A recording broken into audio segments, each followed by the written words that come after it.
बहुत basic facts से चालू कर रहा हूं।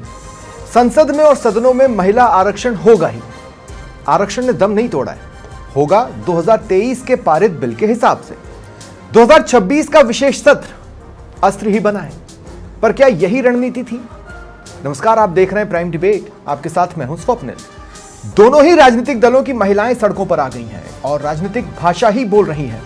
पूरा सच बताया नहीं जा रहा, सिर्फ अपने हिस्से का ही बोला और समझाया जा रहा है। मसलन 2023 का बिल तो सबके समर्थन से पारित हुआ था, तो फिर 2026 को ही क्यों वार का आधार बनाना?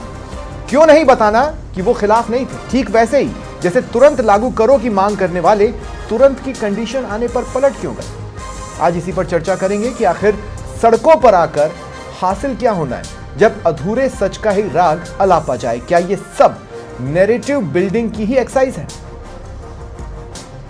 और मेरे साथ तमाम गेस्ट इस विषय पर जुड़ेंगे। इस वक्त मेरे साथ कांग्रेस की ओर से भारती कुमावत जी जुड़ रही हैं। भारती जी, स्वागत है आपका समाचार प्लस पर। कुछ ही देर में बीजेपी से जयपाल सिंह मांडोता और जितेंद्र यादव राजनीतिक विश्लेषक भी मेरे साथ जुड़ेंगे। भारती जी, मैं आपसे शुरुआत कर रहा हूं। भारती जी, मुझे थोड़ा सा ये समझाइए कि मान लिया कि परिसीमन वाला रास्ता बीजेपी अपनी जीत का रास्ता बनाने के लिए लाई होगी, जैसा कि आप लोग कह रहे हैं, उससे अंतर क्या पड़ता? अगर सबके बीच में आपकी पैठ है तो वो रास्ता उनके काम नहीं आता और महिला आरक्षण भी हो जाता 2028 में कंफर्म। तो फिर डर किस बात का था? देखिए, मैं बता दूं, जो परिसीमन का पेच इन्होंने फंसाया, इस ये निश्चित रूप से महिला आरक्षण बिल तो पास हो चुका है और ये कानून का रूप भी ले चुका है, क्योंकि हमारी माननीय राष्ट्रपति महोदया ने इस पे साइन भी कर दिए हैं। तो हम आरक्षण की तो बात ही ना करें। जब 2013 में सोनिया गांधी जी ने इसे पास करवाया था राज्यसभा में, लेकिन लोकसभा में ये पास नहीं हो पाया था। और 2018 में राहुल जी ने माननीय मोदी जी को लेटर लिखा था कि प्लीज आप इसे 2019 में जल्दी से जल्दी लागू कराएं, ताकि देश की महिलाओं का राजनीति में प्रतिनिधित्व बढ़ सके।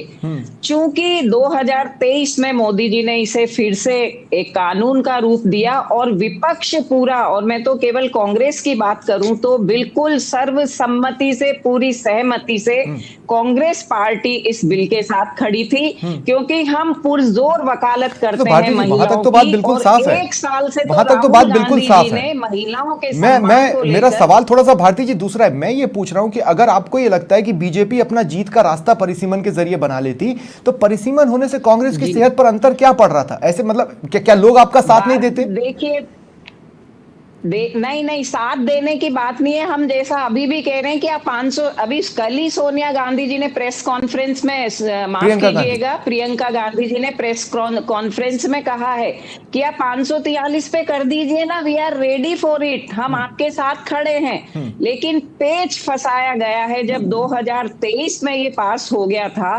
अभी देखिए, बड़े चुनाव चल रहे हैं 5 राज्यों में, और पश्चिम बंगाल के लगभग 49 सांसद और तमिलनाडु के 39 सांसद बेचारे चुनाव कैंपेनिंग में व्यस्त हैं। आप चलते बीच में सत्र रखकर आप उनको बुला रहे हैं। बीजेपी के भी तो सारे सांसद सत्र में आए ना।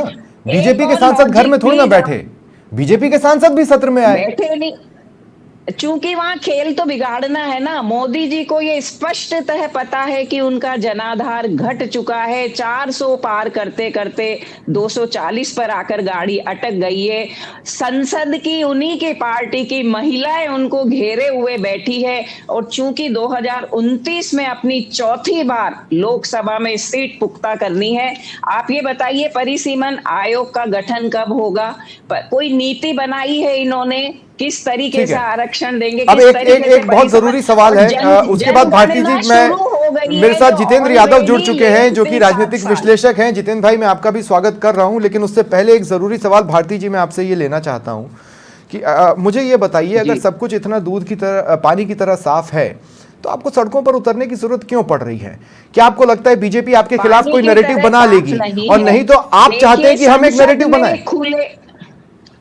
संसद में खुलेआम हमने देखा है कि भारतीय जनता पार्टी की महिला सांसद पहले से ही बैनर तख्तियां लेकर बैठी हुई थी। It was very well pre planned game. Modi सरकार को ये पता था कि ये बिल गिरेगा, पर चूंकि हमें सिंपैथी का वोट चाहिए, विपक्ष को बदनाम करना है, राहुल जी को बदनाम करना है, कांग्रेस को बदनाम करना है और सिंपैथी वोट गेन करने के लिए हमें आप सड़कों पर क्यों हैं? मैं ये पूछ रहा हूं, कांग्रेस सड़कों पर क्यों है? कांग्रेस जो चाहती थी हासिल कर चुकी है। नहीं भारती जी, कांग्रेस जो चाहती थी वो कांग्रेस हासिल कर चुकी है। ठीक है, माननीय मोदी जी, सुनिए, मैं आपसे ये कह रहा हूं कि कांग्रेस जो चाहती थी कांग्रेस हासिल कर चुकी है। अब कांग्रेस को जो समझाना था कांग्रेस वो भी समझा चुकी है।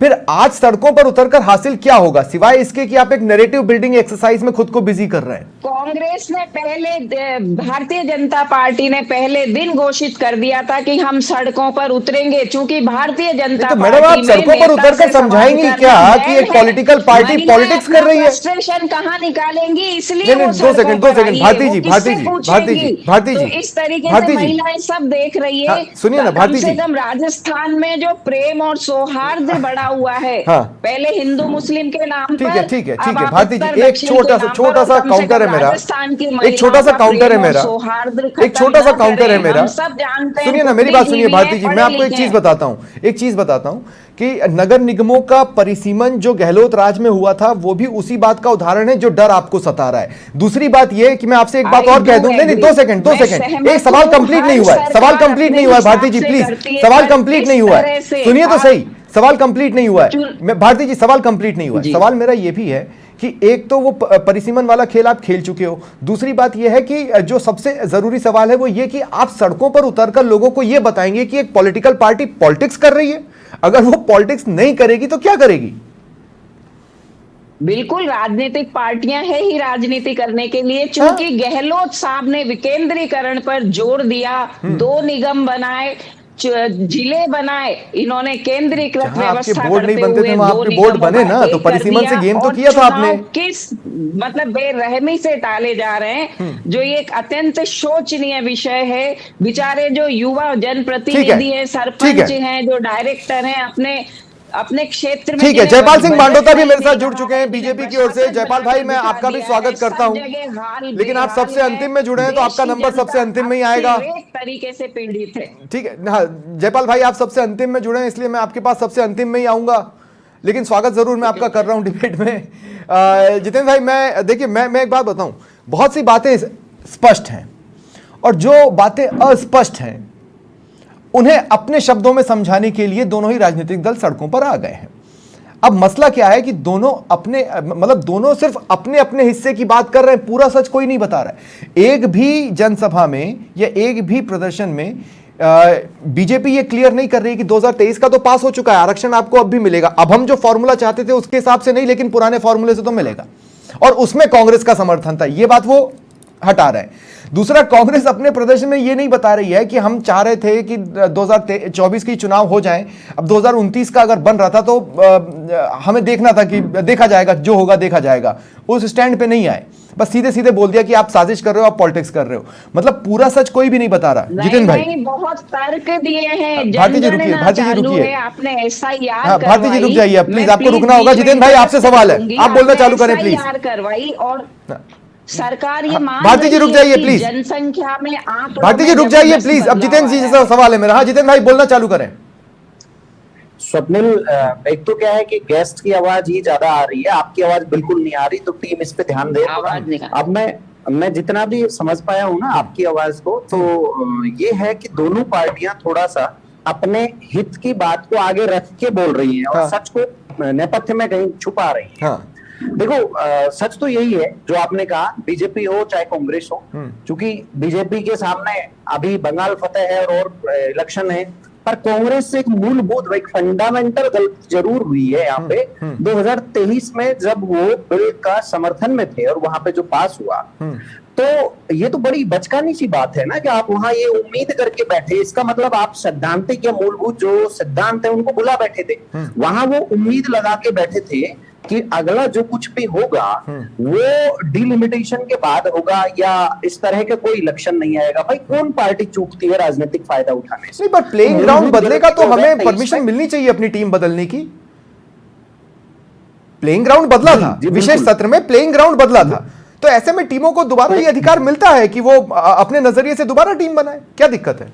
अच्छा स्वप्निल, देखो मैं एक बात बीच में ये और स्पष्ट कर दूं। देखो पीछे के बयानों को अगर हम जोड़ते हैं ना, तो राजनीति में प्रत्येक एक भी राजनेता या एक भी पार्टी ऐसी नहीं रही है, वो समय देश काल के हिसाब से उनके अपने मुद्दे होते हैं, स्टैंड होता है, और समय की मांग के हिसाब से वो अपने स्टैंड से परिवर्तन भी करती रहती है। तो मैं इस पर नहीं जाऊंगा, माफ करना, जहां आप पूछना चाह रहे हैं मैं सीधा अब तत्कालीन मुद्दे से इस बात को कनेक्ट करता हूं। हाँ। कि यहाँ दोनों की फिर से एक गलती है। जो गलती बीजेपी कर रही है, क्योंकि बीजेपी क्या गलती कर रही है, आर्टिकल 82 के तहत उसके कंधे पर बंदूक रख के वो डिलिमिटाइज करना चाह रही है, डिलिमिटेशन कमीशन वाली बात को। तो भाई हम कर रहे हैं क्योंकि संवैधानिक है और हमारा हक है, लेकिन वो धरातलीय कुछ सच जो है ना, उन आंकड़ों को वो भुला रही है, छुपा रही है। ये उसकी बड़ी गलती है। अब धरातलीय आंकड़े क्या है, इसका पूरा जो असर है, चाहे महिला आरक्षण बिल, देखिए महिला आरक्षण बिल तो ये तो पूरा देश जान चुका है कि महिला आरक्षण बिल नहीं है। इसके जरिए वो अपनी सीटों का जो आंकड़ा है ना, उससे खेल रहे हैं। तो ये एक फंडामेंटल जो गलती बीजेपी कर थोपना चाह रही है और उसका फायदा वो उठाना चाह रही है कि भाई कांग्रेस के पाले में ये गलती पड़ जाए, क्योंकि वो विरोध तो करेंगे, जाहिर सी बात है, ये राजनीतिक हथकंडे हैं। अच्छा, कांग्रेसियों से मेरी एक सवाल है सीधा सा, कि क्या आप लोगों को नहीं पता था कि ऐसा होगा? बावजूद कई बार क्या होता है, दो ऑप्शन होते हैं, एक गलत होता है, एक बहुत गलत होता है। नहीं, दो सेकंड जितेंद्र भाई, मैं फिर आपको काउंटर कर रहा हूं। फिर देखिए, अब मैं आपको एक बात बताता हूं। बहुत ऐन मौके पर तो जाकर संशोधन का मसौदा विपक्ष के साथ शेयर किया गया, कितना ही समय मिला उनको स्टडी के लिए। दूसरी बात यह है कि आपने कोई सर्वदलीय बैठक बुलाकर एक एक बात लोगों को समझाने की और अपने पक्ष पर लाने की कोशिश की हो, ऐसा नहीं है। हाँ, वीडियो जरूर जारी किया था, लेटर लिखा था कि हमें समर्थन दे दो, ठीक है।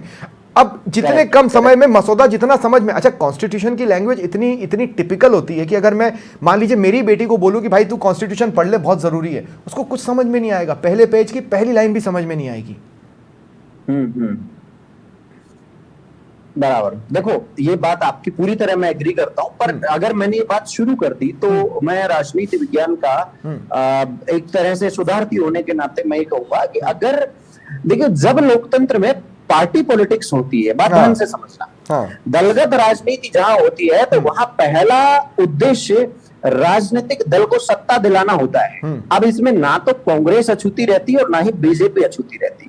अब चूंकि दौर ऐसा है, हम और आप ऐसे दौर में बात कर रहे हैं जब बीजेपी नीत है सब कुछ, तो दलगत राजनीति की ये कमियां होती है, वो अपने राजनीतिक हितों को संविधान से भी ऊपर ले जाते हैं और ये गलतियां होती है। करेक्ट, यही हो रही है। अब फंडामेंटल गलती बीजेपी कर रही है कि उसको अपने संविधान की मर्यादा तक का ध्यान नहीं है।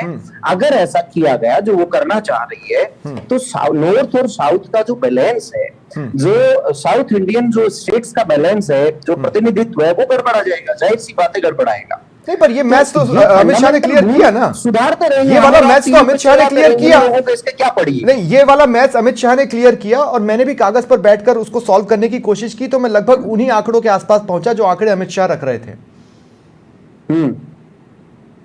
देखो आंकड़ों में मत जाइए। अगर आंकड़ों की बात करेंगे तो मैं आपको 10 रिसर्च फाउंडेशन या 10 रिसर्च जो थिंक टैंक है उनके आंकड़े यही गिना दूंगा, और उन आंकड़ों में ये सीधी बात आती है निकलकर कि अब जो उत्तरी भारतीय राज्यों का प्रतिनिधित्व जनसंख्या के हिसाब से है, उसमें तो 30 से 45% का इजाफा हो जाएगा। ठीक है जितेंद्र भाई, अब मैं थोड़ा सा आपको रोक रहा हूं, मैं आपको रोक रहा हूं। मैं जयपाल भाई को भी अब शामिल कर लूं। बहुत रिलैक्स कर लिया जयपाल भाई, चलिए अब थोड़ा सा एक्सरसाइज का वक्त हो गया है, कुछ सवालों के जवाब आप मुझे दें। मैं ये कह रहा हूं कि साल 2023 में आप इस बात पर ठस होकर बैठे थे, ठस होकर, पहलवानी में ये शब्द इस्तेमाल होता है, मैं आपके लिए यूज कर रहा हूं। आप ठस होकर बैठे थे कि साहब 24 में तो नहीं कराएंगे, 24 में तो हम बिल्कुल कराएंगे ही नहीं, करवाना ही नहीं है, 29 या 34 में जाकर होगा, हमें चलेगा। फिर एकाएक 2026 में आपको याद आया कि नहीं यार, एक काम करते हैं, अपन 2029 में करवा देते हैं। ठीक है, मैं आपसे यह कह रहा हूं कि यह नोटिफिकेशन 2024 के चुनावों के जाने के 2 साल 1 महीने और कुछ दिन के बाद क्यों निकला? अगर आप इतना ज्यादा उतावले थे इस चीज के लिए, तो ये नोटिफिकेशन तो 2024 में भी निकल सकता था, या 2023 में ही आप निकाल देते कि भाई हम बहुत सिंसियर हैं और हमें चाहिए कि जल्द से जल्द हो, इसलिए हम नोटिफिकेशन निकाल रहे हैं।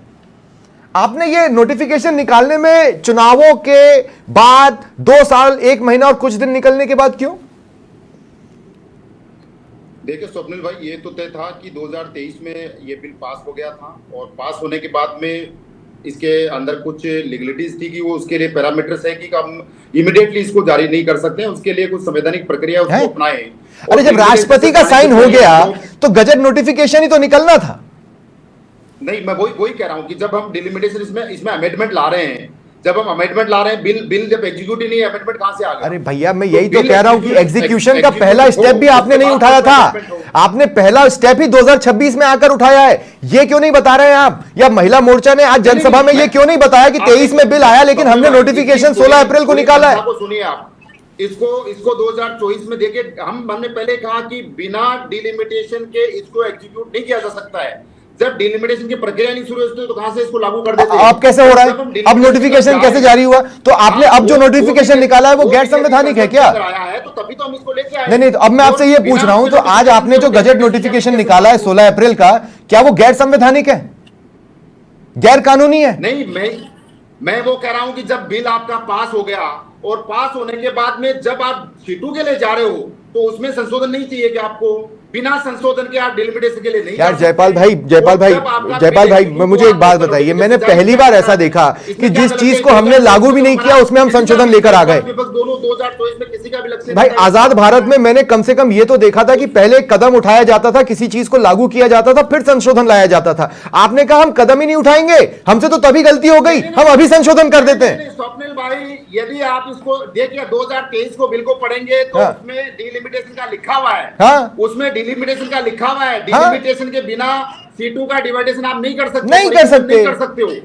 अब आपने क्या करना है? जब हम अमेंडमेंट के लिए जा रहे हैं कि बिल तो पास हो गया, अमेंडमेंट क्यों नहीं कर सकते उसको आप? अरे बिल पास हो गया, लागू ही नहीं हुआ, उसका पहला स्टेप तो उठा सकते थे ना आप। आपने पहला स्टेप उठाने में 2 साल से ज्यादा का वक्त क्यों लिया? जब तक सीटों का आपने पहला स्टेप उठाने में 2 साल से ज्यादा समय क्यों लिया? और जब सीटें तय करने के लिए हम संशोधन ला रहे हैं, डिलिमिटेशन विधेयक ला रहे हैं, तो वो लोकसभा के अंदर क्यों? जयपाल भाई मैं सिर्फ ये पूछ रहा हूं, देखिए मैं आपसे एक बात कह रहा हूं, 2023 में आपने इसको ऐतिहासिक कदम बताया था ना, एक ऐसा ऐतिहासिक कदम जो अंगद के पांव की तरह उठा, एक जगह रखा, फिर वहां से उठा ही नहीं। 2 साल लग गए उसको दोबारा उठने में। स्वप्निल भाई 70 साल के बाद में यदि आधी आबादी को उसके हक और अधिकार दिलाने की बात आती है तो ऐतिहासिक नहीं, क्रांतिकारी भी था। लेकिन कुछ लोग नहीं चाहते हैं कि इस आधी आबादी को नहीं 2 सेकंड मतलब 2023 की आपकी जो भी सोच थी, 2023 की आपकी जो भी सोच थी, सुनिए ना जयपाल भाई मैं कह रहा हूं आधा सच क्यों बताते हैं? आप आज जनसभा में बता सकते थे ना कि 2023 की हमारी जो भी सोच थी उसमें कांग्रेस हमारे साथ थी और कांग्रेस ने समर्थन दिया था। देखिए सबको पता है, कांग्रेस पार्टी को भी पता है कि डिलिमिटेशन के बिना महिला आरक्षण लागू। अरे भाई कांग्रेस ने आपका बिल पारित करवाया था या नहीं? आज विरोध कर रहे हैं लोग। तो कांग्रेस ने आपका बिल पारित करवाया था या नहीं? डिलिमिटेशन में इनका जो डर था वो लोकसभा के अंदर माननीय अमित शाह ने बिल्कुल क्लियर किया कि कोई भी जो जहां जनसंख्या का इश्यू है, पॉपुलेशन का इश्यू, आप देखिए 2002 में वाजपेयी जी के टाइम भी हुआ, तब 1974 की जो जनगणना है उसको आधार माना, उस समय भी तो माना। आज जब हम मान रहे हैं कि किसी भी दक्षिण राज्य को नुकसान नहीं होगा क्योंकि उसमें आज जो अनुपात है उसके अनुपात में भी उनको आरक्षण दिया जाएगा, उसी अकॉर्डिंग सीटों का डिलिमिटेशन किया जाएगा। वहां क्या दिक्कत है? लेकिन कांग्रेस गुमराह कर रही है, इंडिया गठबंधन के लोग गुमराह कर रहे हैं। यही तो एक्सपोज क्लीन करना था, कांग्रेस को एक्सपोज करना था देश के सामने, इसलिए विरोध प्रदर्शन किया गया। ठीक है भारती कुमावत जी, अच्छा आप कुछ जोड़ना चाह रही हैं? जितेंद्र भाई 2 सेकंड रुकिए, मैं आपके पास आऊंगा जितेंद्र भाई 2 मिनट। भारती कुमावत जी कुछ जोड़ना चाह रही है, उसके बाद वो सवाल लेंगी। हाँ भारती जी। हाँ जी सर, मैं स्वप्निल जी मैं ये कहना चाह रही थी कि यदि इनको ऐसा ही करना था तो कोरोना तो 21-22 में चला गया था, उसके बाद 3 साल निकल गए, इन्होंने जनगणना नहीं कराई, उसके बावजूद इन्होंने फिर SIR कराया। तो ये हम सब जानते हैं कि करोड़ों नाम हमारे देश के वोटर्स के कटे हैं और जनसंख्या में भारी बदलाव आया है। क्या आप इसे भी कंसीडर नहीं करेंगे? 2011 की जनगणना में ना तो ओबीसी का पता था, ना किसी का पता था। चूंकि आंकड़े बड़े हैं और चौंकाने वाले आंकड़े हैं, 75% ओबीसी की जनगणना हम मानते हैं देश में, तो उनमें महिलाओं का प्रतिशत कैसे निर्धारित करेंगे? दूसरा, इन्होंने विपक्ष को भारती जी, कभी 2 भी सेकंड, 2 सेकंड, 2 प्रश्न में सेकंड लिया भारती जी, नहीं 2 सेकंड इन्होंने। भारती जी, हमने भारती जी, सिर्फ 2 एक सेकंड, 2 डिमांड सेकंड, रखी थी कि 2 आप सेकंड, 2 29 सेकंड, अप्रैल भारती के जी, बाद एक सर्वदलीय भारती जी, 2 बैठक सेकंड, बुला 2 लीजिए। सेकंड, वो इन्होंने बिल्कुल भारती जी, खारिज 2 कर दी। सेकंड, 2 उसके सेकंड, बाद एक नहीं नहीं दिन नहीं, अब पहले आपको रुकना तक ये पड़ेगा, मैं आपको क्या इसलिए ला रुक रहा रहे हूं हैं, ये कि ये आप विपक्ष लोगों को के मुंह से नहीं मैं बार बार पता था। ओबीसी इन्होंने ओबीसी प्रतियां ओबीसी बांट सुन दी रहा हूं, और मैं आपके उनका मुंह से बस ये general main SC plan ST game नहीं था, सुन रहा हूं। जो क्यों? इन्होंने संसद में महिलाओं को ऑलरेडी अरे तख्तियां सुनिए, देकर मेरी बिठा बात सुनिए, रखा था मेरी कि बात ये सुनिए, बिल मेरी बात गिरेगा सुनिए और हम भारती जी, कांग्रेस को बदनाम करेंगे। भारती जी, 2 सेकंड, दूसरा, आप मोदी लोग जी बार का बार अदर बैकवर्ड आधार क्लासेस की बात कर रहे हैं। कमजोर अरे होता सुनिए जा ना रहा भारती जी, है ऐसा नहीं और होता, उसको भुनाने ऐसे के नहीं लिए होता। कि चौथी बार भी रुकिए, मुझे सीट रुकिए, मिले रुकिए, और रुकिए, मेरी रुकिए, रुकिए, सीट रुकिए, सुरक्षित हाँ, रहे और भारती जी, मैं 2 मिनट रुकिए, अपना भारती जी, 2 मिनट आधार रुकिए, बटोर 2 लूं मिनट किसी रुकिए। भी। और हिंदी अरे, हार्टलैंड राज्यों का जो हमें जहां पर आप बचे प्रतिशत ही है नहीं वो भी है, हमें पता है। आप बंगाल की बात कर रहे हैं, बंगाल में आप बचे ही नहीं है। मैं आपसे ये पूछ रहा हूं, आप बार बार ओबीसी आपकी ओबीसी बोल आवाज- रहे हैं, एससी एसटी जनरल क्यों नहीं बोल रहे हैं? बढ़े तो वो भी हैं। सबकी बात कर रहे हैं आप हम, बात- SC, आपने ST, चुन लिया है ओबीसी, माइनॉरिटी, बस। सबकी बात कर रहे हैं। तो ये सटीक डाटा तो हो आपके पास क्या सटीक परिसीमन डाटा करने हो? के लिए। नहीं, आप ये कह रहे हैं कि ये नीति संविधान में स्पष्ट बहुत बड़ा नहीं बदलाव है। करने वाले थे। आपके वादे जब संविधान के खिलाफ जा रहे थे तब क्या? जब आपके वादे ये कह रहे थे कि हम इस देश में 50% का कैप भी खत्म कर देंगे आरक्षण का, तब आप संविधान नहीं बदलते, तब संविधान की मूल भावना का मर्डर नहीं होता। आज आप कह रहे हैं कि उनके कारण संविधान की मूल भावना का मर्डर हो रहा है। तो खून तो आप भी करने वाले थे, मंशा तो आपकी भी थी। 2024 में आप आते तो आप कर देते मर्डर। हम तो 2011 से भी कह रहे थे कि आप कर दीजिए, 543 पर भी कर दीजिए, हम मना थोड़ी कर रहे हैं इनसे। लेकिन ये करना ही नहीं चाह रहे ना, इनकी नियत और नीति मंशा साफ नहीं है।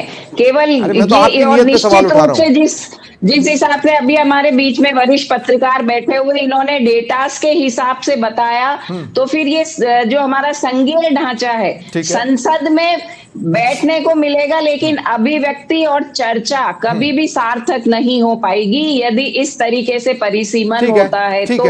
और कांग्रेस पार्टी कभी भी इसके साथ खड़ी नहीं रहेगी यदि इस तरीके से एक बात मैं यहाँ पर ये जयपाल भाई, मैं आपसे कहना चाहता हूं, फिर मैं जितेंद्र यादव जी के पास जाऊंगा। जयपाल भाई, होता क्या है ना कि किसी ने कुछ किया हो या ना किया हो, अग्नि परीक्षा से गुजरना पड़ता है। सीता मैया को भी गुजरना पड़ा था, आप क्यों अछूते रहेंगे? अग्नि परीक्षा तो आपकी भी है और अच्छी खासी है। अग्नि परीक्षा इस लिहाज से है कि आपके मसौदे को जब मैं पढ़ता हूं तो जितनी भी कमेटियां बनाने की बात की जा रही है उसमें विपक्ष का रिप्रेजेंटेशन लगभग नगण्य। तो विपक्ष जो कह रहा है वो क्या गलत कह रहा है? देखिए स्वप्निल भाई, इसके अंदर दो बातें हैं। एक तो भारतीय जनता पार्टी सरकार की कमिटमेंट था, मनसा था कि आधी आबादी को ये आरक्षण देना है। आज से नहीं, कई सालों से है, जब से सरकार करे। और इसी मनसा के निमित्त 2023 में बिल लाया, सर्वसम्मति सरकार ने बनाने का उस समय प्रयास किया और सर्वसम्मति बनी और उसी आधार पर ये बिल आया। तो आप ये बताइए ना, जब कांग्रेस ने हाँ किया तो आज कांग्रेस बुरी क्यों है? क्योंकि आज जो आप चाहते हो उसमें आपके साथ नहीं है। उस समय जो चाह रहे थे तब तो थी कि कांग्रेस पार्टी ने माननीय मोदी जी के जो भी निर्णय थे उनका सबका विरोध किया, चाहे राम मंदिर हो, धारा 370 हो, ट्रिपल तलाक हो। हमने सर्वसम्मति बनाने का प्रयास किया। आप देखिए, अभी रिसेंटली मिडिल ईस्ट को लेकर हमने सर्वदलीय मीटिंग बुलाई। राहुल गांधी जी और खड़गे जी कहां थे? केरला में प्रचार कर रहे थे। इसके अलावा भी अनेकों बार हमने सर्वदलीय मीटिंग बुलाई। जब भी बुलाते हैं एलओपी उसमें उपस्थित नहीं होते हैं। खड़गे जी और इनके नेता इसको सीरियस नहीं लेते हैं। लेकिन ये बात 2013 का जो कब बुलाई थी? इन संशोधन विधेयकों के लिए सर्वदलीय बैठक कब बुलाई थी? मसौदा तो आपने आखिरी मोमेंट में दिया, आखिरी मोमेंट में, मेरे ख्याल से 48 घंटे से भी कम का वक्त बचा था, तब मसौदा बांटा गया था। स्वप्निल भाई, हम एआई के दौर में जा रहे हैं, 48 घंटे तो बहुत होते हैं। मैं कह रहा हूं किसी को यदि स्टडी करनी है तो 5 घंटा आपकी डिबेट के लिए मुझे 10 मिनट पहले मिलता है और मैं डिबेट में बैठा हूं। तो इसलिए स्टडी करना, और इसमें देखिए ऑलरेडी अमेंडमेंट बिल है। जयपाल भाई, आपका नाम मेरे पास बहुत पहले आ गया था। लिखा हुआ है, ये कांग्रेस पार्टी, आप डिबेट में बैठने वाले हैं, ये नाम मेरे पास लगभग 1.5-2 घंटे पहले आ गया था। लिमिटेशन के बिना महिला आरक्षण को लागू नहीं किया जा सकता है। ये ठीक है। 2023 के महिला जो आरक्षण बिल ठीक है, मैं मेरा अंतिम सवाल है जितेंद्र यादव जी, एक तो मैं आपका क्लोजिंग कमेंट चाहता हूं, 2 सेकंड। ठीक है जयपाल भाई 2 मिनट। जितेंद्र भाई एक तो मैं आपका क्लोजिंग कमेंट चाहता हूं, दूसरी बात जो मैं कहना चाहता हूं ध्यान से सुनिएगा, आपके क्लोजिंग कमेंट में मैं चाहता हूं कि ये दोनों पोर्शन आए। पहला तो ये कि महिलाओं को दोनों दलों ने आगे किया है इस मुद्दे पर, स्मार्ट।